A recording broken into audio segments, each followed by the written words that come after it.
Welcome to the panel. We're just waiting for everyone to join and we'll get started shortly. Thanks for joining us.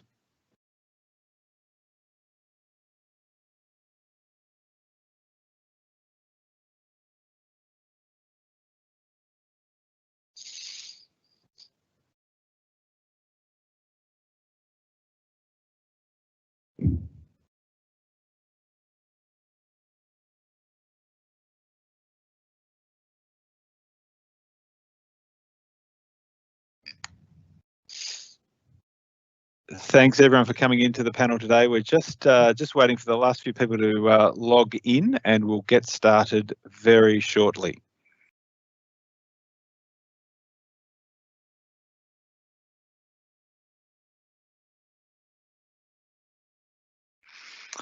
Okay, welcome. Hello everyone, my name's Matt Salier. I'm the Director of the Cyber Ready Cloud Innovation Centre here at RMIT University, and it's great to have you all here today joining us for this event organised by the RMIT Centre for Cybersecurity Research and Innovation and the Cyber Ready Cloud Innovation Centre, which is a joint venture between RMIT Activator and AWS.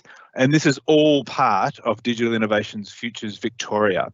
Before we get started, I'd like to respectfully deliver an acknowledgement to country. And today, of course, as we gather virtually from all areas across Australia and beyond, I'd like to acknowledge the traditional owners of the land and the Indigenous nations. I'd particularly like to acknowledge the people of the Woiwurrung and Boonwurrung language groups of the Eastern Kulin Nations on whose unceded lands we conduct the business of RMIT University. In this time when our Willem, or our meeting place, is dispersed across so many separate homes, we hope that you all today feel a strong sense of Noogle, belonging, in meeting with this like-minded community using what we all now know are very comfortable video conferencing tools. I respectfully acknowledge that the lands we are conducting the business on today remain unceded and acknowledge the First Nations peoples, their ancestors, elders, past, present, and emerging. So thank you, and thank you again for tuning in today. What's going to be a great discussion, got an awesome panel ahead of us. And at RMIT, we're very pleased to be part of the Digital Innovation Futures Conversations in Victoria, and in particular leading this session on cybersecurity beyond 2020. Of course, today, the pervasive nature of discussions around cybersecurity have never been more prevalent in our community. And this event alone is one of 17 on some element of cybersecurity that were part of the Digital Innovation Futures Festival. So it's arguably one of the most impactful, of course, at today's event, but it underpins the critical interest in how keen we are to get a greater understanding of the action-oriented approach to cybersecurity and how that continues to pervade our digital existence. But you didn't come to hear from me. We have an awesome panel here today who leave you today far better prepared to grapple with the ensuing cybersecurity issues that your businesses and startups face. We want to make sure that it isn't a handbrake on the innovation in your business in this time of transformation either, but rather a natural part of your business's culture. So without further ado, let me hand over to Professor Matthew Warren, the director of this recently launched Centre for Cybersecurity Research and Innovation, to introduce our panel and to get us underway. Matt, over to you. Thanks, Matt.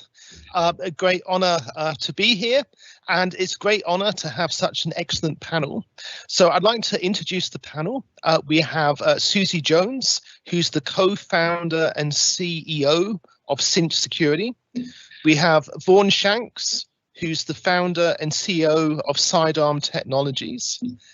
And we have Tony Spled from Amazon Web Services, who's the head of technology digital natives. Great honour to have you here today, and very timely this event in consideration of what's happening within Australia and the release of our national cybersecurity strategy and how really that's going to influence our thinking and narrative over the next couple of years.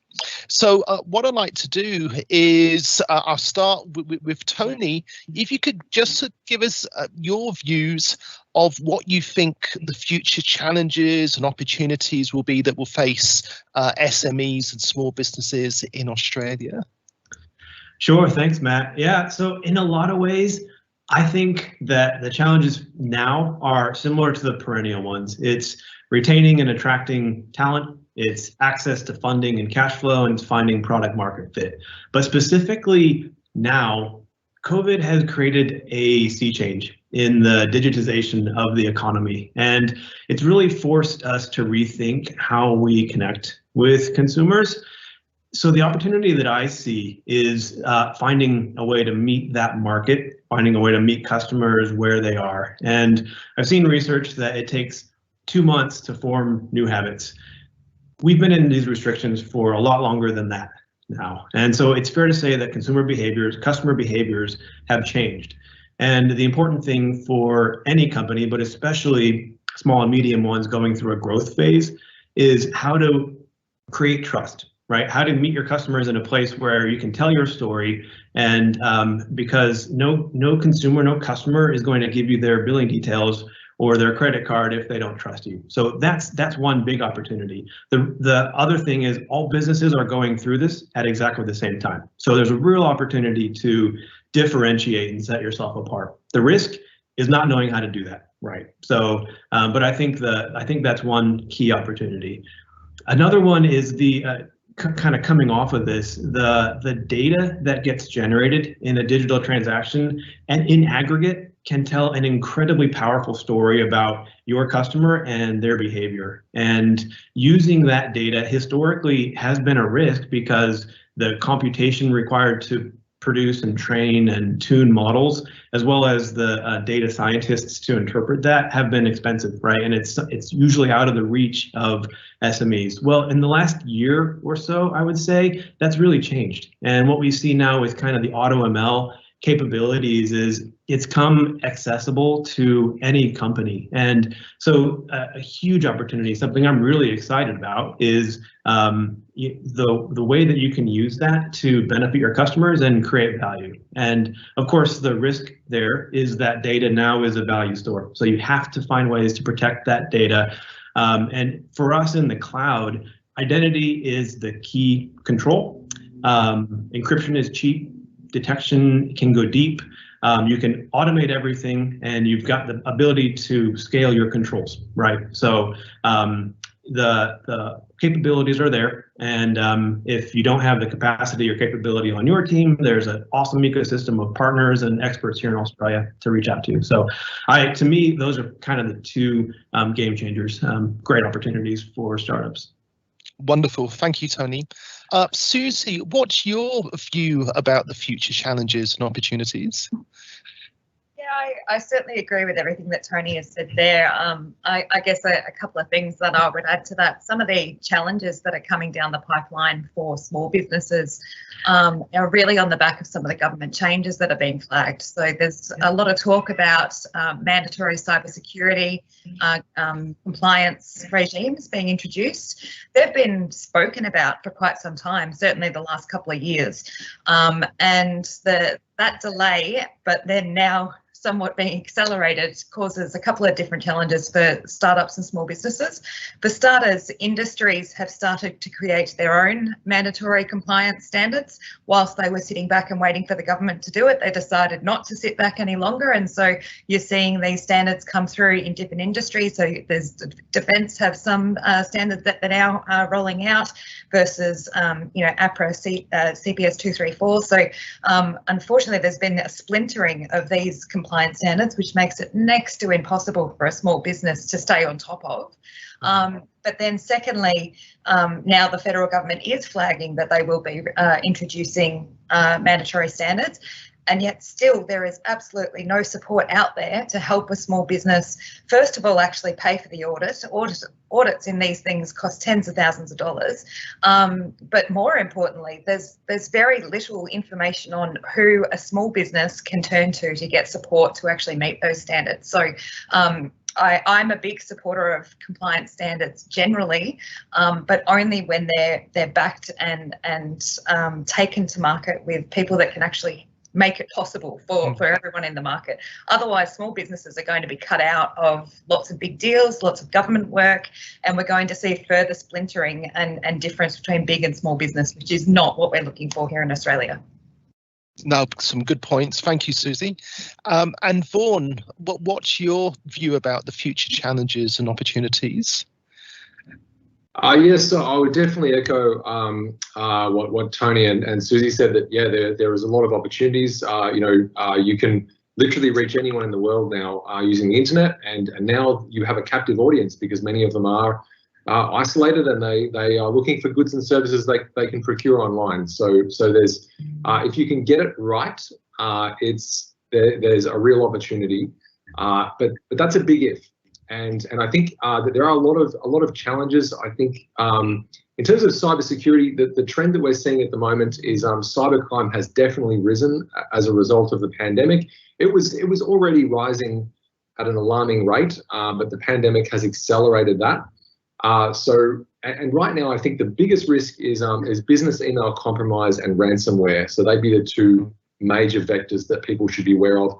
I think too, there's so that's more of a primary effect where you're the direct target and someone is trying to defraud you or steal money. There's also the indirect targeting where they're not after you, they're after the people that are your customers. And so if you're working with big business, then suddenly you can be used as an attack vector, as a stepping stone to get in there. So you've got to think about who are my customers. If they include companies that have valuable financial or PII assets or of strategic national interest, you could be targeted through just being associated with those companies.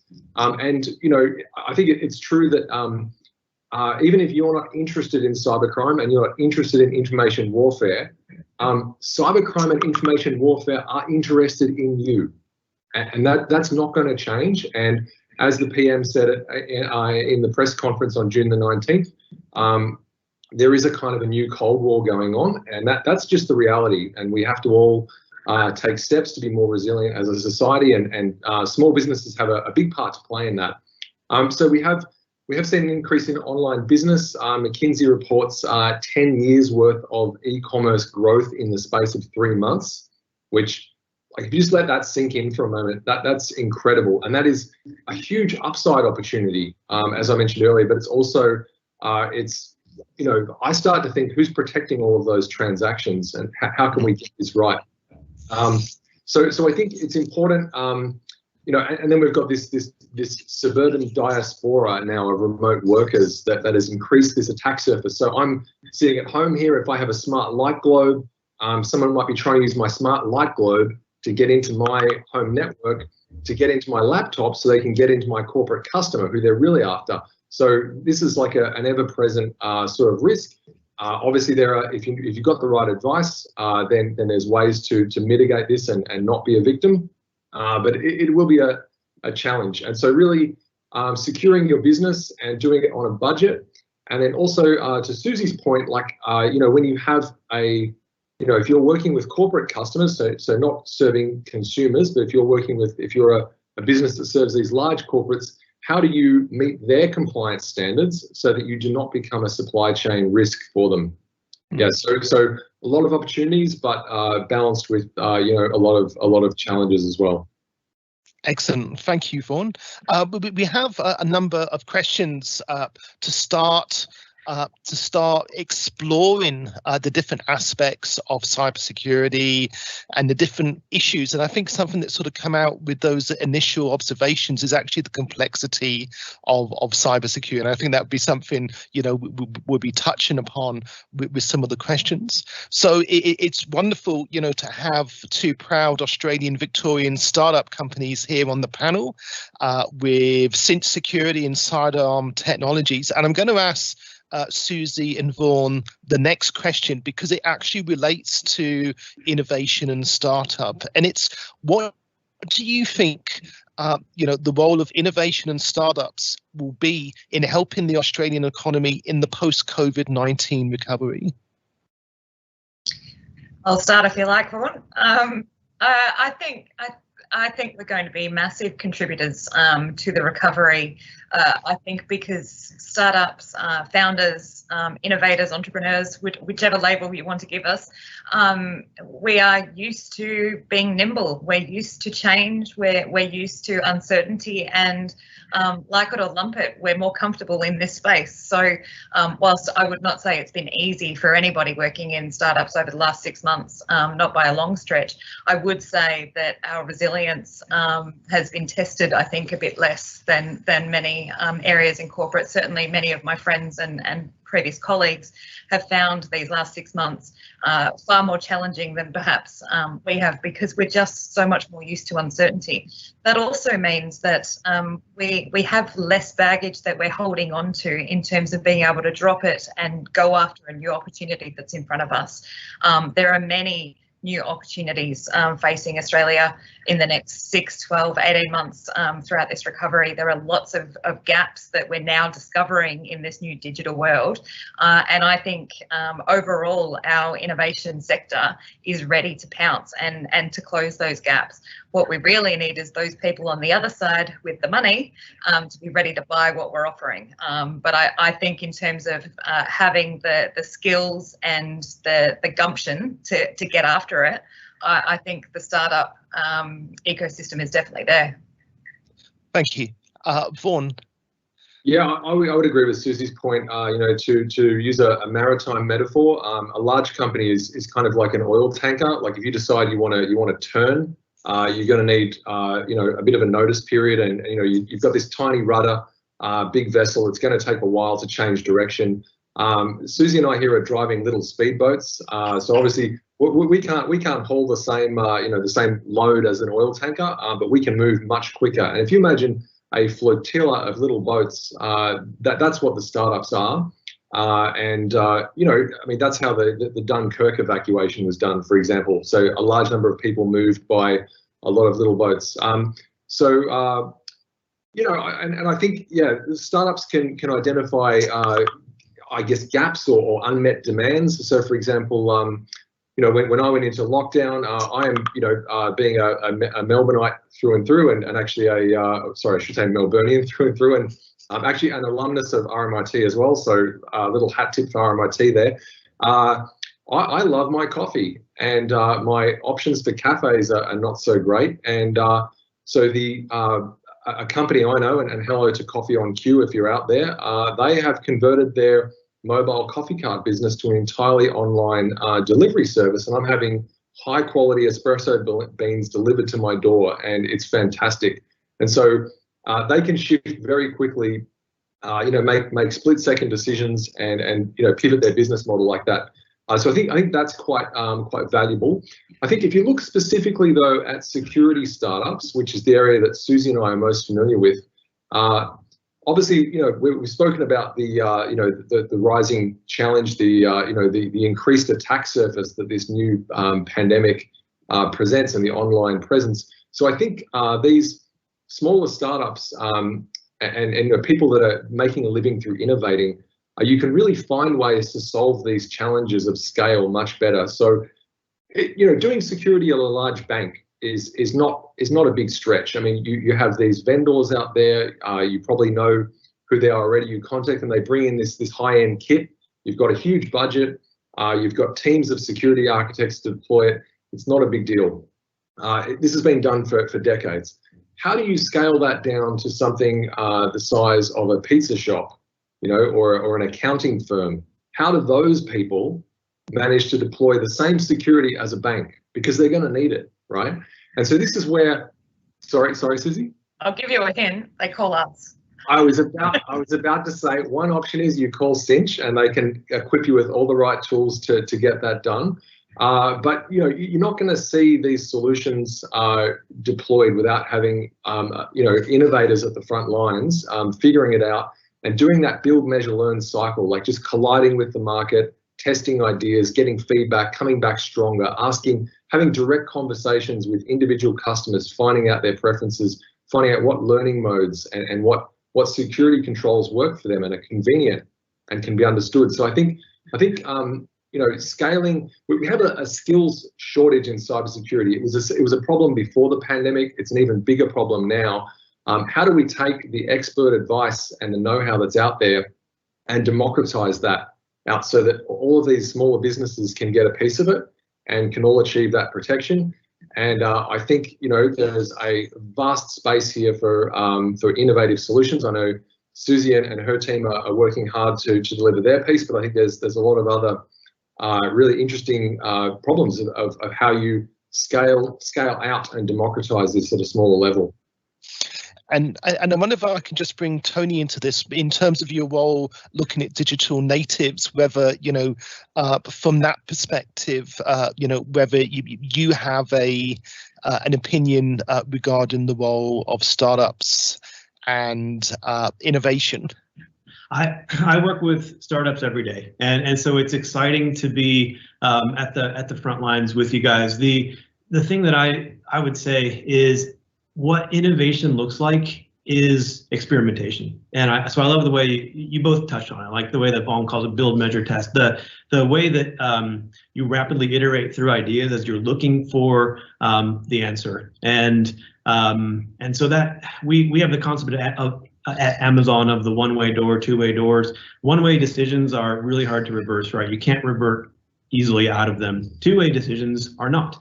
And if you're gathering data to make good decisions, the two-way doors should be easy calls, like test it, experiment with it. And so what I've seen the most successful digital natives here in Australia doing are applying that principle, right? It's to take another example from the data arena is working out your machine learning models. A lot of times very iterative. So you're testing, you're A/B testing, you're evaluating the performance of tiny little changes that you make maybe 10 times a day, right? And so it's that velocity of experimentation, innovation. I guess that's where I see kind of the key going forward. Thank you, Tony, and thank you for your feedback as well, Vaughan. So, in terms, we've touched upon before the Australian 2020 Australian cybersecurity strategy. There was a big focus on this, a big allocation of resources. I wonder what the panel thinks about that strategy in terms of the support that it would give Australian SMEs and startups. And I'll start again with our startups and then go to Tony. So Vaughan, what's your view of the national cybersecurity strategy from an SME startup space? To be honest, it's not. There's not a lot of direct mention in there of how, certainly of how companies such as mine, startups, can get involved in solving the challenges of cybersecurity. I think it's not explicitly called out, and that could have a lot to do with the input that was provided on that panel. And having attended a town hall meeting on the topic to better understand the forces at play, I suppose my understanding, in fact, this was explicitly stated, is that startups should look at the strategic implications of what's outlined in the Cyber 2020 strategy and kind of read between the lines and figure out where you can make yourself relevant. So can you provide some kind of innovation that would serve the community in helping to achieve some of the goals of that strategy? So there's, I didn't find any explicit call-outs there that would explicitly define the role of startups. I think Cyber and others have maybe tried to fill that breach a bit and provide more of some guidance around how that could work.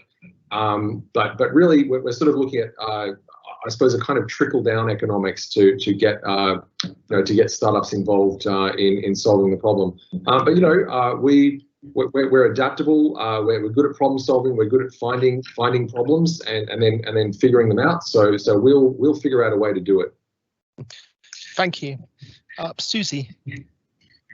Yes, I certainly echo Vaughan's sentiment there. I think the number count of the number of times that was mentioned in the document was 0.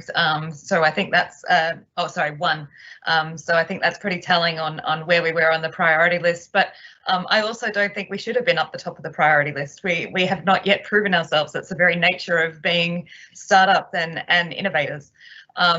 What was a little disappointing was the little support there for small businesses in Australia that contribute over 40% of GDP in this country, and yet the direct financial support for them was very, very minimal. Out of that $1 billion. It was very, very small. But there were some good things. So ID Care, which has for many, many years been almost the sole supporter for people that have fallen victim to identity theft and small businesses that have done so. They have received quite significant support throughout the strategy, which is fantastic. And there is talk of setting up a hotline for small businesses to call following a data breach. There's some questions around how do you operationalise that? How do you triage people just calling an IT help desk instead of actually calling a hotline or etc. So there's some question marks over how that would practically be put into place, but it was good to see some ideas in there. Unfortunately, otherwise the strategy really relies on large corporates in this country offering support to small businesses, and frankly that's where we've been for the last 10 years, and it hasn't resulted in significant support for small businesses. There's without significant incentive for big business to do it, why would they? They've got enough problems of their own. So it was certainly our feeling that small businesses were still largely left out on their own. And for us as a startup that is solely focused on helping small businesses, it just increased our passion for the problem, and we'll just go that bit harder. Thank you, Rosie. Thank you, Vaughan. And Tony, in terms of your unique sort of role, in terms of your role around digital natives, as you said, you spend a lot of time with startups on a daily basis. What, from your viewpoint, what impact do you think the national cybersecurity strategy will have on that innovation and startup space? Yeah, so from the perspective of IT in the cloud, first of all, for us, security is always job zero, right? It's really a critical part of everything that we do, and every discussion that we have with our customers starts there. We have what we call a shared security model. So from the host operating system down virtualization layer down to the physical security of the facilities, that's AWS's responsibility, and then it's a customer's responsibility to build secure applications on top of that.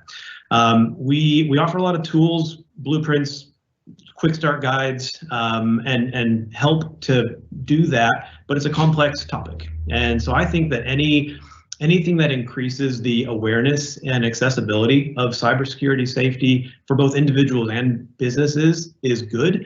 And I always say that hackers are economical, right? They'll always find the easiest way to their target. So whatever we can do to increase that security bar across the landscape is good. Excellent, thank you. And I've noticed that we've had many questions posted from our audience. So what I'm going to do now is switch over to some of those questions that are coming from the audience. And this question I'd like to direct to Rosie, and then if the other panel members would like to, talk to it as well, if they want to. So the question is, the fundamentals of cybersecurity are relatively simple. So why is it that organizations are having problems and it's hard to comply your way out of the security challenge? Sorry, was that for me, Matt? Yes. Right. There's a couple of things. So for small businesses in particular, they have three constraints that really do stop them from being able to take advantage of all of the information that is freely available out there. So the first one is time. Small business owners are being everything to everyone all the time.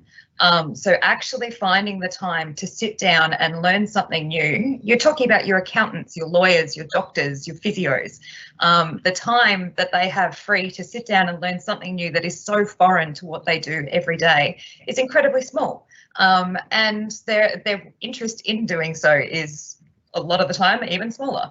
The second thing is their budget. So the cybersecurity industry largely is split into two groups. There are those that are focused on the top end of town and large corporates and enterprises, which a small business could never in a million years afford. Or there are those that are focused on consumers, so the password managers and Nortons and that sort of thing of the world. And those tools are not largely correct for a small business environment. And so the tools available that match their budget are not actually the right tools for their business.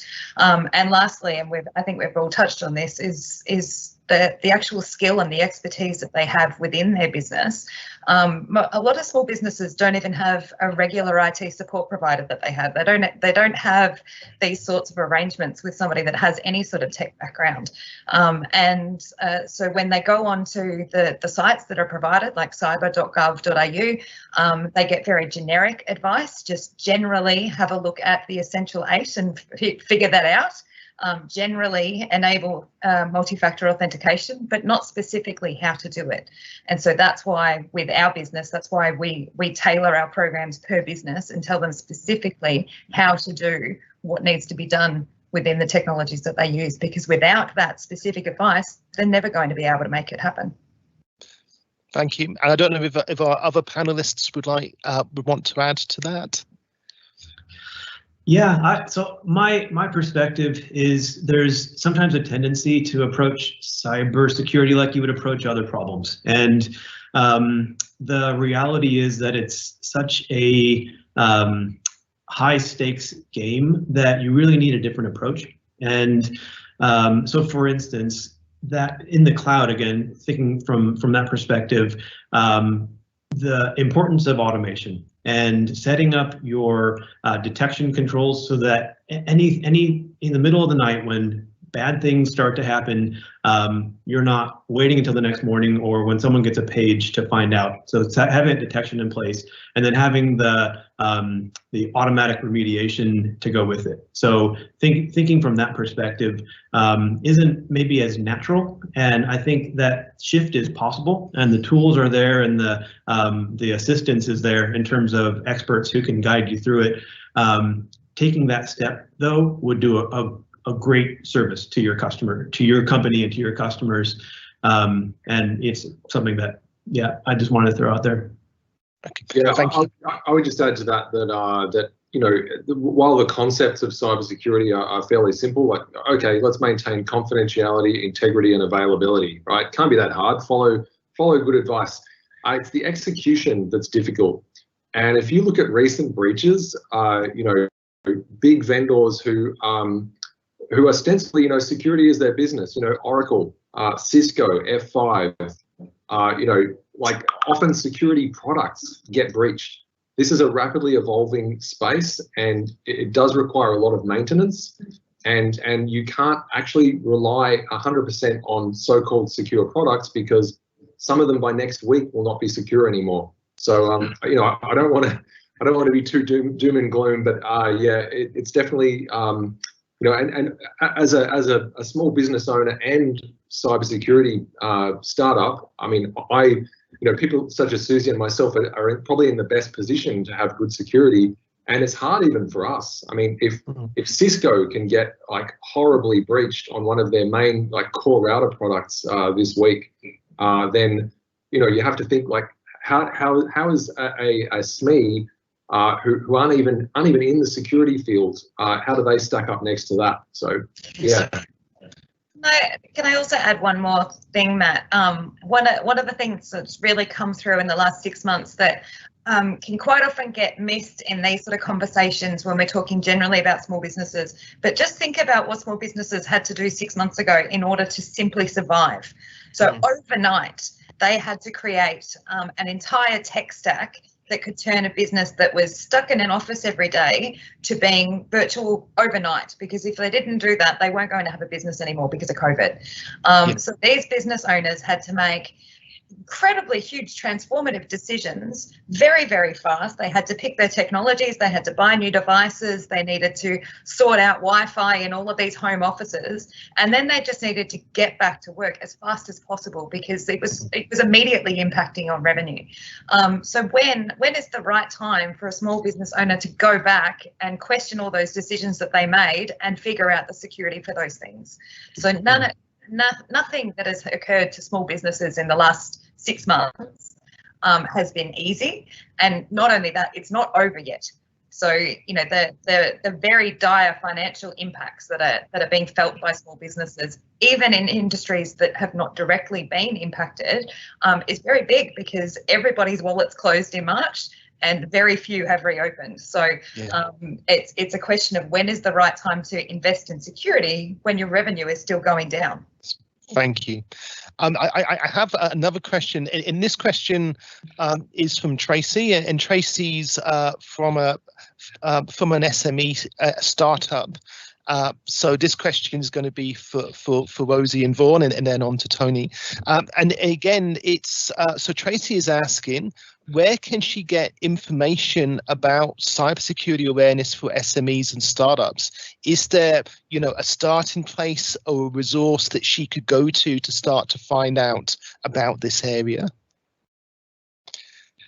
Yeah, I mean, there's a bunch of different places that you can go for information on that. So for starters, cyber.gov.au does provide some really good advice on small business cybersecurity.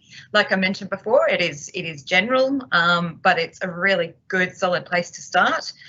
There are a number of different government services out there or sites out there that provide you with general advice, but this is exactly what we do. And I know this isn't meant to be a sales pitch, but honestly, this is exactly what we do, is help small businesses get on top of their cybersecurity from the start. So if you'd like a conversation, no obligation, hit me up. This is what Cinch does every day. At the moment, we're offering a free cyber bootcamp to get you started. So you can go to our website, cinch.com.au, get that for free, completely obligation free. But the best advice I can give you is just start doing something, anything, just start, because anything you do today is going to reduce the chances of an issue tomorrow. Thank you, Susie. So Vaughan and Tony, I don't know if this is something you have a opinion on. Yeah, I would definitely say, to echo Susie's point, yeah, the best advice you can get right now today is on your screen in a green t-shirt.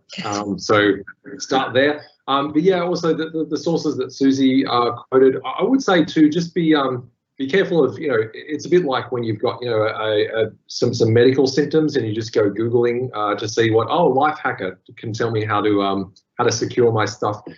Maybe, talking to Cinch or going to cyber.gov.au will give you more of an Australian context from a source that you can trust, people that really know what they're talking about, not just some random person on the internet. So yeah. Yeah, and I like to think about it in terms of kind of a learn, do, assess, assist framework. So if you've got 2 hours, right, that's all it takes. You can start to look at some of the compliance frameworks that are out there, not to say to go through them, but it'll get you in the right mindset of, here are the kinds of threats that I should be thinking about, and here are the kinds of controls I could apply against those. So on the learning side of things, going that route, if you want to go the formal certification, okay, but I don't think it's, for getting started, it's not necessarily the first thing to do. Then on the do side, kind of like Vaughan and Susie both said, it's do something, right? And there's a lot of great workshops out there.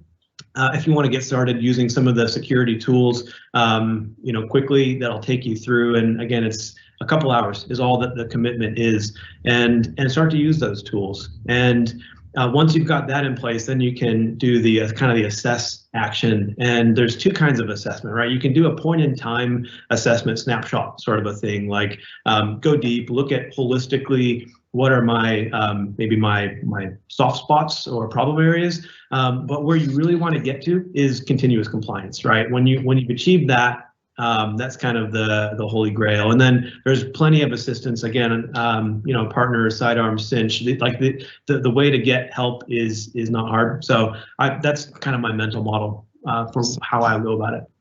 Excellent, and thank you for that. And hopefully, Tracy, that's given you some good starting points as well to start your cybersecurity journey. I have another question. This one's directed to Vaughan, and it was about one of your earlier comments about ransomware being a major threat to small businesses. And the question is, well, what can small businesses do to protect themselves or find out more information about this sort of threat? Yeah, okay, so you can find out more about it. There's I suppose a lot of online sources, and as per the last question, I guess look for an authoritative source to explain what it is. I'd say, there is a lot of common controls that are mentioned for dealing with I guess intrusions into your network or machine in the general sense. But for ransomware in particular, the best step you can take is to have offline backups. Make a backup, take the backup, unplug it from your computer and put it in a fire safe or store it at a second location somewhere. You know, if everything else fails, if your two-factor fails, if your staff are clicking on emails and opening things they shouldn't, you know, if the whole world's turning to, you know, if everything's compromised and all your machines are ransomware, if you can go back to those backups and restore everything, at least you haven't lost your data. So that would be my advice. I'd also say never pay a ransom. I know it's obviously very hard because it's tempting, but every time you pay a ransom, you encourage them to go and rob someone else. You also have to allow for the possibility they've taken a copy of your data, and after you've paid a ransom, that's indicating your willingness to be extorted by them. And the next thing they'll do is start threatening to release your data on the dark web unless you pay a second ransom. Now they know that you're a person who pays ransoms. Also, maybe it's just a little scary sort of side thought there. If you're paying a ransom to someone in, say, the Democratic People's Republic of Korea, you are probably violating a sanction. You're probably funding terrorism or something. So just consider where the money goes as well. So, yeah. Excellent. Thank you, Vaughan. We have a question, and there's been a few questions about this, and it's very timely because in the National Cybersecurity Strategy, there's very much a focus around cyber skills and uplifting cybersecurity as a profession and skill base in Australia. And we've had a few questions about people who want to get into the cybersecurity industry space, and what they're asking about is from the panel's perspective, you know, how would you do this? You know, are there particular, you know, certifications or training that they should, you know, undertake? So I'll ask Vaughan first, and then I'll throw to the rest of the panel regarding that. Yeah, I guess my first thought is, well, as an observation, I do not have any cybersecurity specific qualifications. I have computer science degrees and engineering, and I've spent just a lot of time in the space, basically working. So it's all experience based. I would say, you know, getting specific qualifications can be a strong indicator that you are proficient, but nothing beats hands-on experience. So I'd say, seek experiences where you can, just play with the tools, get used to using them. If you can get into a job where you have some crossover with security, that's a good way to get that experience. I'd say the industry is crying out for people with the skills. In some cases, you need the qualification as well. But I think it also helps, given it's a very broad field, figure out exactly what it is you want to do in cybersecurity. You know, you could be you know, on the blue team, so that's the customers we work with, so people defending networks. You could be on the red team, so testing the security of networks. You could be in compliance or implementing, you know, engineering solutions, access management, identity management. So just think about the particular area you'd like to get into and specialize in that. Thank you, Vaughan. So Susie and Tony, I don't know if you had a response to this question. Yeah, absolutely. Two quick comments. So first of all, be aware there are actually very few true entry-level roles within cybersecurity. And also saying cybersecurity is like saying you want to work in finance. As Vaughan says, there are so many different mini verticals within cybersecurity, and most of them don't start at the bottom. Most of them are kind of mid-level, mid-career level entry positions because of the technical proficiency that you need to be able to fulfill many of these roles. So be aware that you're going to be fighting, if you're truly at entry level, you're going to be fighting for far fewer roles. And so think about what other skills can you bring to the table. One thing that I know from my prior life working at and managing large teams at Australia Post is the technical proficiencies were are only one little part of what we looked for when we were hiring. So looking at those certifications is one thing. It certainly indicates that you truly are interested, but I was looking for people that were good translators between the people that work in technical teams every day and the rest of the business. I was looking for risk managers. I was looking for analysts. I was looking for people that could really draw on skills from other departments and bring that along. So I would suggest that the best way to do it would actually be to think about what company do you want to work for, and then reach out to the people that work in their security teams and say, can I take you for a coffee, or these days, can we have a Zoom call, and pick their brains about what is their job like, what skills do they need, and figure out a way to maybe get a job that's horizontally next door to that team and find a way in that way, because to be honest, there's very few entry-level roles. Thank you, Susie. And Tony. I was at an event once when Steve Wozniak spoke, the co-founder of Apple, and one of the things that he said really stuck with me. A little seventh grader from the audience asked him, Steve, should I go into computers? And Steve said, well, do you like them? And it was just a great way to respond to that, because really I think the key character traits or skills in cybersecurity, it's about risk, and it's about detective skills and kind of the forensic aspects of it, and thinking like if you were in the other side of the table, how am I going to find a way into this? And it's using those little chinks in the armor, right, and combining those over time. So if that's something that you enjoy doing, then by all means go for it, right? And if it's not, maybe that's not the right field. So that's one point. The other one is like Vaughn, my background is computer science, and I have always felt fortunate to come from kind of the bottom up, right? Like understanding how packets travel across a wire and things like that. And I think the more that you can understand those details, the better equipped you'll be for success in the field. And so for instance, there are a lot of great open source free tools available. If you've got a website, test your website with them, right? Understand the reports that they put out. Look at the log files that are generated. I mean, those are kind of the tools in the bag of a cyber criminal, right? And just get a kind of a felt sense, an understanding of the field that way. And then there are a lot of great programs, training programs, certification programs that you can use to test your skills once you do that. Okay. Thank you. We're sort of coming up to the end, so I'm going to sort of pose the last question, and this will go to Tony first, and then to Vaughn and Susie. So again, it was something that you mentioned about, Tony, that Gary in the audience has posted about, is about the issue of costs. In the post-COVID environment, many companies, aren't going to have money to spend on cybersecurity. So cost is going to be a major contributing factor for SMEs to deal with cybersecurity. How do you think SMEs can deal with this cost issue? Is it the fact that providers have to offer services at lower costs, or is it, as you mentioned, Tony, that there's free services that SMEs could use to improve their security? So there are good entry points. So for instance, in the cloud, identity is your primary control. And at AWS, the identity service is called IAM, and it's free. There's no cost for using that.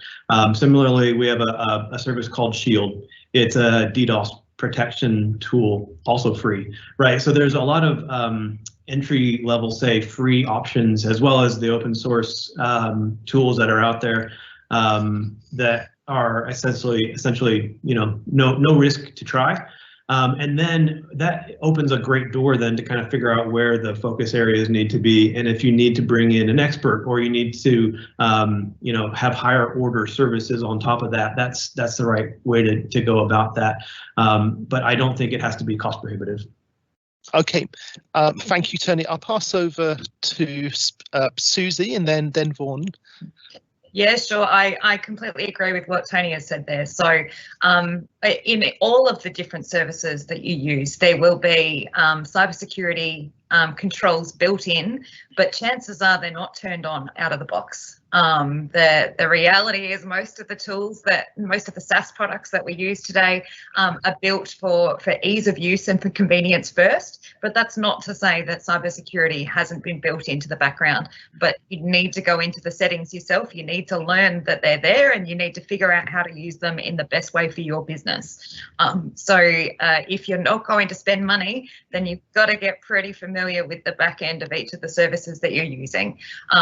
And so then if that doesn't sound like something that you really want to do, then take a look at some of the less well-known brands that are out there that are looking to help. So we are obviously one of them, but we are one of many that are out there looking to help small businesses at a price that they can afford.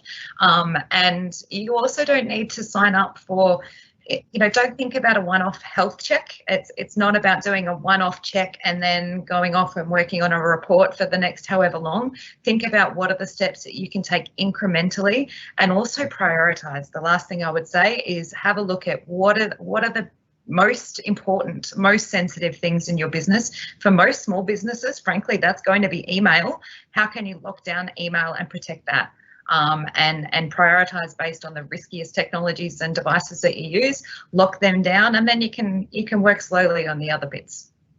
Thank you. And Vaughan.